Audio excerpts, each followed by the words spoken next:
আসসালামু আলাইকুম দর্শক বন্ধুরা, ট্রাভেল এন্ড লাইফ 84 চ্যানেলের পক্ষ থেকে আপনাদের সবাইকে স্বাগতম জানাচ্ছি। আমি আরিফুর রহমান। আজ আমরা চলেছি এক রূপকথার প্রাসাদ ঘুরতে, জার্মানির বিখ্যাত শ্লস দ্রাখেনবুর্গ, যা বন শহরের কাছে অবস্থিত। দক্ষিণ জার্মানির রাইন নদীর পাশে পাহাড়ের চূড়ায় দাঁড়িয়ে থাকা এই অসাধারণ প্রাসাদটি যেন এক জলজ্যান্ত কল্পকাহিনীর অংশ। কিন্তু কিভাবে যাবেন সেখানে, চলুন শুরু করি ভ্রমণের দিক থেকে। প্রথমে আপনাকে যেতে হবে বন হফবানফ থেকে কোনিগসউইন্টার শহরে।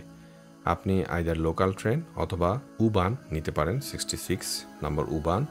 বন থেকে কোনিগসউইন্টার যেতে সময় লাগবে প্রায় 25 থেকে 30 মিনিট, অথবা আপনি গাড়ি করে যেতে পারেন। কোনিগসউইন্টার স্টেশনে পৌঁছে হেঁটে মাত্র 10 মিনিটের মধ্যে আপনি পৌঁছে যাবেন দ্রাখেনফেলস বান নামক ফিনিকুলার ট্রেন স্টেশনে। পথে রাইন নদীর সৌন্দর্য, ছোট দোকান আর ক্যাফেগুলো আপনাকে ভ্রমণে আলাদা আনন্দ দেবে। এরপর দ্রাখেনফেলস বানে উঠে পড়ুন। এটা হলো একটি পাহাড়ি ট্রেন যেটা আপনাকে নিয়ে যাবে দ্রাখেনফেলস পাহাড়ের উপরে। এই যাত্রায় 5 থেকে 7 মিনিটে পৌঁছে যাবেন আপনি প্রাসাদের কাছাকাছি। আর যদি আপনি অ্যাডভেঞ্চার পছন্দ করেন তাহলে হেঁটেও উপরে উঠতে পারেন। এটি প্রায় 20 থেকে 30 মিনিটের একটি ছোট্ট হাইকিং। দক্ষিণ পশ্চিম জার্মানির রাইন নদীর উপত্যকায় এক সবুজ পাহাড়ের গায়ে দাঁড়িয়ে আছে এক দুর্দান্ত প্রাসাদ, যার নাম শ্লস দ্রাখেনবুর্গ। বাংলা করলে যার মানে দাঁড়ায় ড্রাগনের দুর্গ। 1882 থেকে 1884 সালের মধ্যে এই প্রাসাদটি তৈরি করেন এক জার্মান ব্যবসায়ী এবং বিনিয়োগকারী, স্টেফান ফন সার্টোরিয়াস।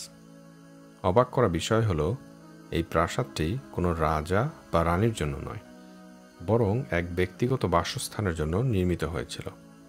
তবে সার্টোরিয়াস নিজে কখনোই এখানে বাস করেননি। প্রাসাদের নকশা ও স্থাপত্য শৈলী এক কথায় মনোমুগ্ধকর।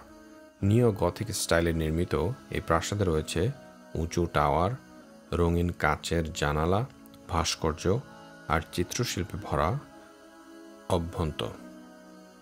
মনে হয় যেন কোনো রূপকথার বইয়ের পাতায় ঢুকে পড়েছেন। আর আশেপাশের প্রাকৃতিক সৌন্দর্যও যেন কম নয়। প্রাসাদের পেছনে রয়েছে দ্রাখেনফেলস পাহাড়, যার মানে ড্রাগনের পাহাড়। লোককথা অনুযায়ী এখানেই নাকি জার্মান রূপকথার নায়ক সিগফ্রিড এক ভয়ঙ্কর ড্রাগনকে হত্যা করেছিলেন। সেই থেকেই পাহাড়ের ও প্রাসাদের নাম দ্রাখেনবুর্গ। শ্লস দ্রাখেনবুর্গ শুধু একটি প্রাসাদ নয়, এটি জার্মান ইতিহাসের এক জীবন্ত অধ্যায়।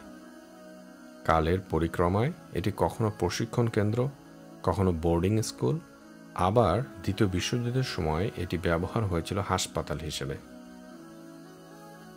বর্তমানে এই প্রাসাদটি পুনরুদ্ধার করা হয়েছে এবং পর্যটকদের জন্য উন্মুক্ত করা হয়েছে। এখানে আছে একটি জাদুঘর, যা তুলে ধরে জার্মান শিল্প, ইতিহাস ও স্থাপত্যের নানা দিক। আপনি চাইলে প্রাসাদের ছাদে উঠে রাইন নদী এবং আশেপাশের উপত্যকার অসাধারণ দৃশ্য উপভোগ করতে পারেন, যেমনটি আমরা করেছিলাম।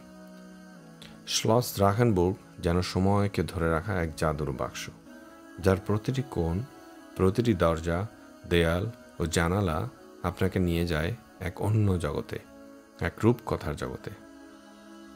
আপনি যদি কখনো জার্মানি ভ্রমণ করেন, তবে বন শহরের কাছে এই জায়গাটি আপনার তালিকায় অবশ্যই রাখুন। এই ছিল আজকে আমাদের সফর শ্লস দ্রাখেনবুর্গ প্রাসাদে। ভালো লাগলে লাইক দিন, চ্যানেলটি সাবস্ক্রাইব করুন। ধন্যবাদ সবাইকে। ভালো থাকুন, সুস্থ থাকুন। দেখা হবে ইনশাল্লাহ পরের ভিডিওতে। সেই পর্যন্ত সবার শুভকামনা করে এখানেই বিদায় নিচ্ছি। আসসালামু আলাইকুম রহমতুল্লাহি ওয়া বারাকাতুহু।